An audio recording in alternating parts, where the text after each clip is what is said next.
तो चलिए next lecture में बढ़ते हैं हम लोग आगे।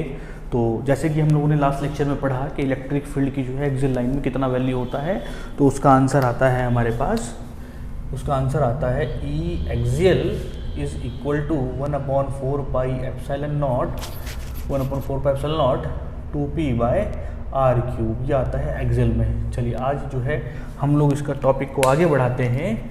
तो आज हम पढ़ते हैं सेकंड लेक्चर डाइपोल के लिए, that is electric field intensity. Dipole का निकालना है कहाँ पर, एट एक मिनट रुकिए, एट इक्वेटोरियल लाइन पर, ठीक है ना, एट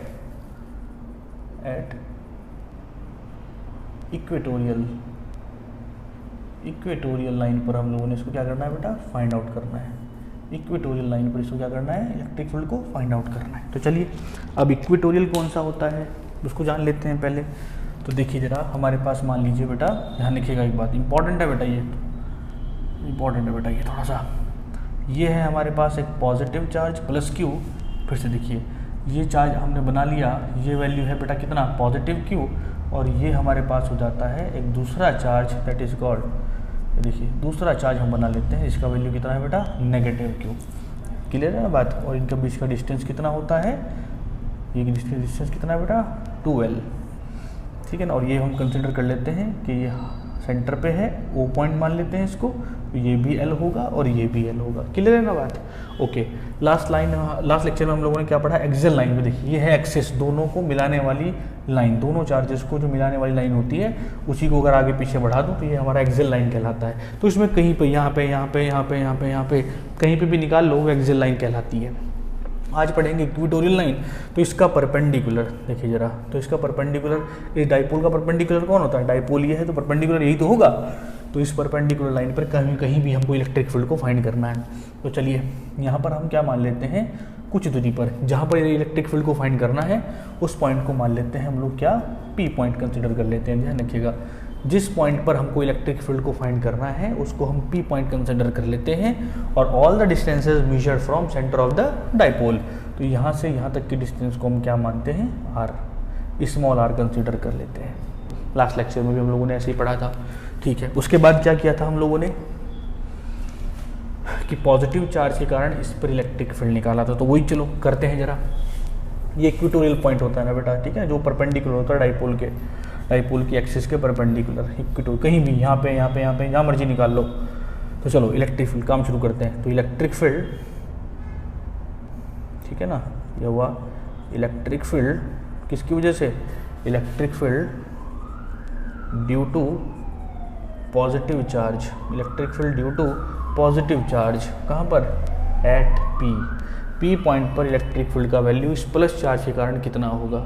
तो चलिए ये बताइए कि अगर यहाँ से निकालना है इस पर इलेक्ट्रिक फील्ड, तो डिस्टेंस को हम बेटा ये कर लेंगे, ये मिला लेंगे, डिस्टेंस भी ये कवर होगा, ठीक है ना। यहाँ से अगर इसकी इलेक्ट्रिक फील्ड को निकालना है, इसकी इस पर निकालना है, तो आपको मालूम है कि जिस पर मिलान लगाना होता है उसके बीच में डिस्टेंस ऐसे बना लेते हैं।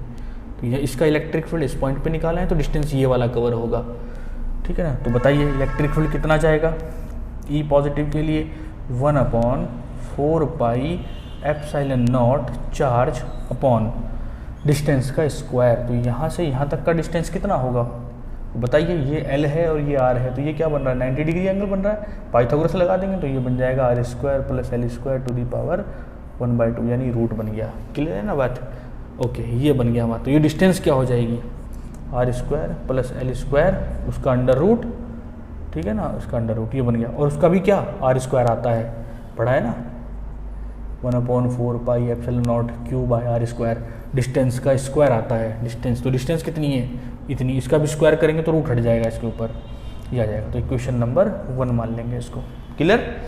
चलिए अब हम बात करते हैं किसकी, इलेक्ट्रिक फील्ड ड्यू टू किसकी वजह से, ड्यू टू नेगेटिव चार्ज कहाँ पर, एट P पर निकाल लेते हैं। तो चलिए ठीक है भाई, E नेगेटिव की बात करते हैं। तो E नेगेटिव देखिए value 1/4 pi epsilon not magnitude of charge upon distance का स्क्वायर।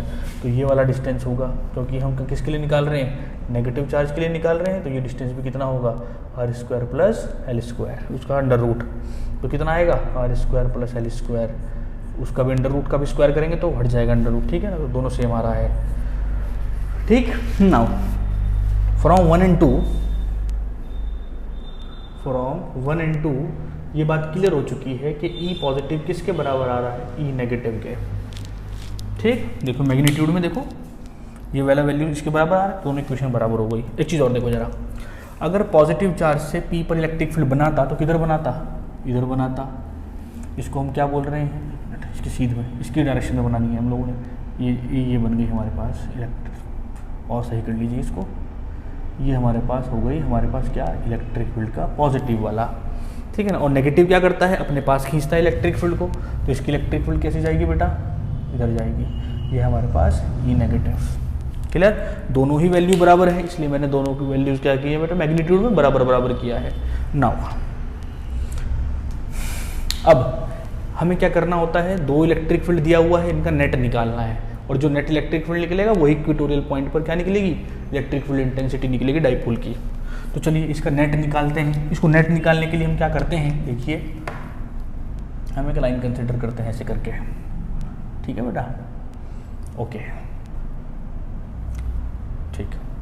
देखिए जरा, ये अगर मैं कहूँ कि ये एंगल थीटा है, ये एंगल थीटा है, तो इन दोनों एंगल, इसके थीटा होने से ये थीटा होगा और इसके थीटा होने से ये थीटा हो जाएगा। क्लियर है बात। फिर से देखिए, इसके थीटा होने से देखो z बन रहा है ना, z बन रहा है ये, तो इसके थीटा होने से क्या हो जाएगा, ये थीटा हो जाएगा। तो बड़ा आसान है, समझ में आ रही ना बात। ओके, ये हमने मान लिया कि ये एंगल क्या है बेटा, थीटा है, तो ये भी थीटा होगा। अब हम कैसे करते हैं, एक ही पॉइंट देखिए, एक ही पॉइंट पर अगर दो इलेक्ट्रिक फील्ड काम कर रही हैं, ऐसे और ऐसे, ये है हमारे पास ई पॉजिटिव, ये हमारे पास ई नेगेटिव, हमने बीच से क्या कर दिया, इनको कट कर दिया, ये है थीटा एंगल और ये है थीटा एंगल। क्लियर, इसका नेट निकालना है। अब नेट कैसे निकालेंगे, तो देखिए जरा, इलेक्ट्रिक फील्ड जो ये वाली है इसको कंपोनेंट में कन्वर्ट कर देते हैं बेटा, आता है ना कंपोनेंट करना।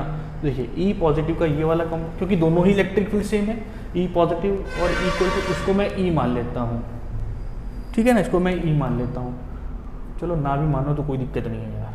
तो बताओ, अब मैं यह बात करूँ तो इसका बताइए, इस वाले का ये वाला कंपोनेंट कौन सा होगा, ई प्लस कॉस थीटा, या सिंपल सा ई कॉस थीटा कह लूँ। और इस वाले का ये क्या होगा, वर्टिकल कंपोनेंट, इसका वैल्यू क्या आ रहा है, ई साइन थीटा। क्लियर है बात। जिधर एंगल लगा होता है उधर क्या होता है बेटा, थीटा होता है, कॉस थीटा होता है। अब इसके लिए बात करते हैं, जब ई नेगेटिव, देखो ई पॉजिटिव ई नेगेटिव दोनों बराबर है, तो चाहे तो प्लस माइनस लिख लो या सिंपल ई लिख लो। ये है हमारे पास ई कॉस थीटा, ठीक है ना बेटा, ये है हमारे पास ई, मान लिया इसको ई कॉस थीटा। और ई नेगेटिव का ये वाला कंपोनेंट क्या होगा, क्योंकि थीटा इधर है तो ये क्या होगा, अगेन ई कॉस थीटा होगा, और इसका वर्टिकल कंपोनेंट किधर होगा, ये वर्टिकल कंपोनेंट होगा इधर, ई साइन थीटा। क्लियर है बात। फिर से देखिए, इस वाले ई का ये वाला बेस और ये वाला वर्टिकल, और इस वाले ई का ये वाला बेस और ये वाला वर्टिकल। ठीक, यहाँ से बताइए कोई डिक्रीज, कोई कैंसिल हो रहा है आउट, तो ये वाला कंपोनेंट इस वाले से कंपोनेंट से क्या हो जाएगा बेटा, तो कैंसिल हो जाएगा। यहाँ पे हम लिख लेंगे कि वर्टिकल कंपोनेंट्स कैंसिल आउट। तो नेट इलेक्ट्रिक फील्ड कितना बन रहा है, जरा उसको देख लेते हैं। तो बताइए नेट इलेक्ट्रिक फील्ड कितना बन रहा है, ई नेट, ये कैंसिल हो गया, तो ऐसा नहीं लग रहा है आपको कि यही इलेक्ट्रिक फील्ड बची है बस।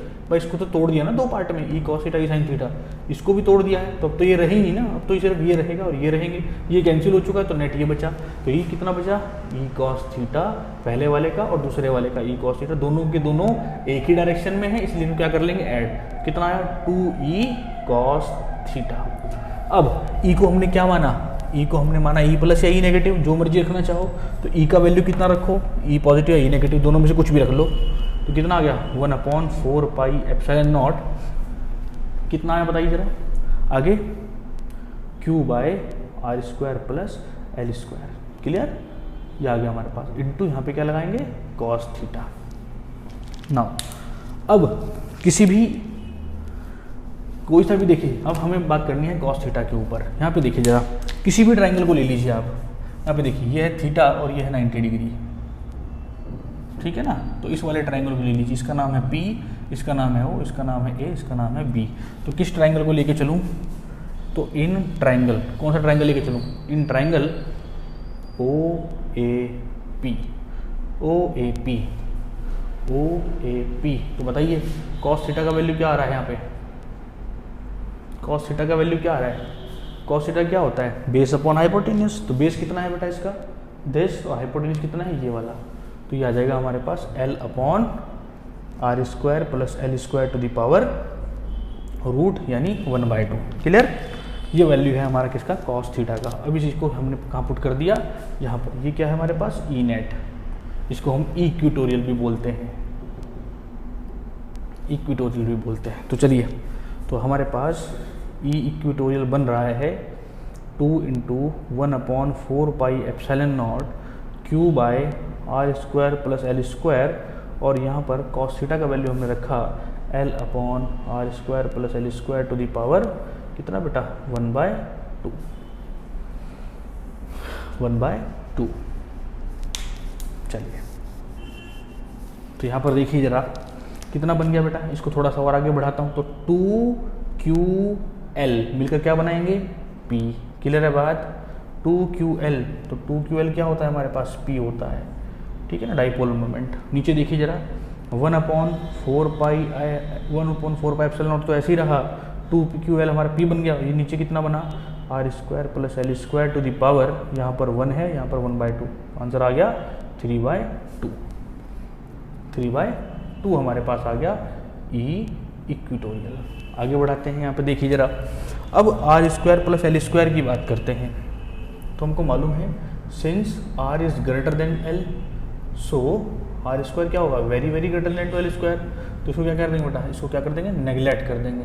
तो नेगलेक्टिंग L स्क्वायर, तो कितना बना E equatorial, E equatorial is equals to 1/4πε0, ये है P, और नीचे कितना बचा है, r square to the power कितना बेटा, 3/2। 2 से 2 उड़ गया, तो आंसर बचा है 1/4πε0 P/r³ which is the derivation of electric field intensity for a dipole in equatorial line, ठीक है ना, एट इक्विटोरियल लाइन जो भी हो हमारे पास, ये वाला वैल्यू हमारे पास निकल जाता है। यहाँ पे देखिए जरा, यहाँ से वो क्या फाइंड हो रहा है कि ई इक्विटोरियल जो होगा वो r³ के इन्वर्सली प्रोपोर्शनल होगा। क्लियर है बात, r³ के इन्वर्सली प्रोपोर्शनल होगा। ग्राफ बनाना चाहूँ तो बेटा ग्राफ बन जाता है, ये है r, ये है e। r के बढ़ने से e कम हो रहा है, मतलब डिक्रीमेंट ग्राफ, और पावर है उसकी, तो आंसर क्या जाएगा, डिक्रीमेंट ग्राफ। इस तरीके से जाएगा। ये है हमारे पास इसका वैल्यू। क्लियर है बात, ओके। अगर आपको यहाँ पर एक चीज़ और मैं बताऊँ तो ये देखिए कि ई एक्सियल में देखिए जरा, ई एक्सियल में कितना आ रहा था बेटा, 2p/r³, और इक्विटोरियल में कितना आ रहा है, p/r³। वहाँ पे 2p/r³, यहाँ पे p/r³। तो यहाँ पे रेशो निकाल के देखते हैं जरा इनका। एक और सवाल जो है हमारा तैयार हो गया कि ई एक्सियल अपॉन ई इक्विटोरियल, तो ये वैल्यू आया 1/4πε0 कितना बेटा, 2p/r³ और डिवाइडेड बाय 1/4πε0 p/r³। तो इससे तो पूरी टर्म कैंसिल आउट, r³ से r³, p से p, तो कितना आया 2/1। यानी मुझे पता लग रहा है कि ई एक्सियल इज इक्वल टू, 2 का मल्टीप्लाई करो, 2 × ई इक्विटोरियल, ये होता है। यानी ये बताइए 2p/r³ एक्सियल लाइन, इधर होता है 2p/r³, इधर होता है 2p/r³, यहाँ होता है p/r³। फिर से देखिए 2p/r³, यहाँ ज़्यादा यहाँ कम, क्योंकि इक्विटोरियल से दुगना होता है एक्सियल, ठीक है ना। तो यहाँ पे इलेक्ट्रिक फील्ड डबल होती है इसकी, यानी यहाँ ज़्यादा यहाँ कम, यहाँ ज़्यादा यहाँ कम, ज़्यादा कम, तो ज़्यादा से कम की तरफ, ज़्यादा से इलेक्ट्रिक फील्ड ऐसे ज़्यादा ज़्यादा से कम की तरफ, और जब इधर से इधर जाएंगे तो यहाँ ज़्यादा होता है कम, तो कम से ज़्यादा की तरफ। क्लियर है बात, इस तरीके से हमारे पास मामला सेट होता है। ओके, अब ज़रा डायरेक्शन की बात कर लेते हैं। तो देखिए, इसको जब हमने कंपोनेंट में डिवाइड किया था, ये और ये इन्होंने तो कैंसिल कर दिया था, तो ये हमारे पास इलेक्ट्रिक फील्ड इसका बचा, ये वाला कंपोनेंट इसका बचा। तो नेट इलेक्ट्रिक फील्ड कैसा आ रहा है बेटा, ऐसे आ रहा है इधर की तरफ। ठीक है ना। अगर मैं इसको पीछे बढ़ाऊँ तो देखो ज़रा, ये देखो इस तरीके से हमारे पास इस तरीके से आता है इलेक्ट्रिक फील्ड, नेगेटिव से पॉजिटिव की तरफ। देखिए इस डायरेक्शन देखिए ये वाली, इसको आगे बढ़ाऊँ ऐसे, आगे बढ़ाते बढ़ाते इधर से ऐसे आ रहा है, तो ये डायरेक्शन कौन सी हुई, नेगेटिविटी पॉजिटिव। यानी इसका मतलब ये है कि इलेक्ट्रिक फील्ड का जो हमारे पास डायरेक्शन होगा, इलेक्ट्रिक फील्ड का जो डायरेक्शन होगा इलेक्ट्रिक फील्ड का, वो पी पर डिपेंड करता है, और पी की जो डायरेक्शन होगी वो क्या है, नेगेटिव टू पॉजिटिव अभी भी बरकरार है। जो एक्सियल फील्ड के लिए था वही हमारा इक्वेटोरियल फील्ड के लिए भी क्या होगा, डायरेक्शन बना रहेगा। ठीक है, तो चलिए आज के लिए फ़िलहाल इतना ही। Thank you so much. Copy कर लीजिए इसको।